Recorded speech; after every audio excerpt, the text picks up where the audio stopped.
Good evening, ladies and gentlemen. I went to a moderately good school where we were taught to read and sometimes to write as well. And one of the methods that we were taught to read was through the reading to the public of poetry. I was flicking through some old classical poetry and I found one which I rather thought I would like to share with you. Now, I shall read this from paper. I haven't committed it to memory.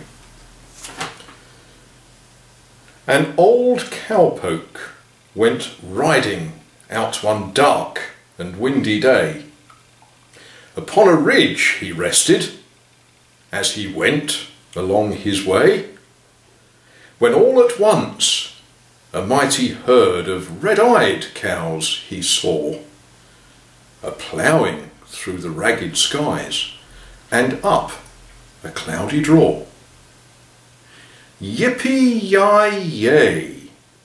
yippee-yi-yo, ghost riders in the sky. Their brands were still on fire, and their hooves were made of steel. Their horns were black and shiny, and their hot breath he could feel. A bolt of fear went through him as they thundered through the sky, for he saw the riders coming hard, and he heard their mournful cry.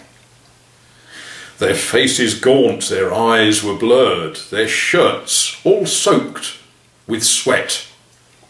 They're riding hard to catch that herd, but they ain't caught 'em yet. They've got to ride forever in that range up in the sky, on horses snorting fire as they ride on. Hear them cry! As the riders loped on by him, he heard one call his name. If you want to save your soul from hell, a-riding on our range, then cowboy, change your ways today, or with us you will ride, a-trying to catch the devil's herd across these endless skies. Well, ladies and gentlemen, I'm sure that you will agree with me that this is there with Wordsworth, there with Keats, with Chaucer even, a wonderful piece of poetry. I'm told that it was written by an American, some of whom do write poetry. And I'm told, though I do not know this myself, that his name was Stan Jones. So perhaps he was a Welshman really, which would explain his lyrical abilities. Good evening.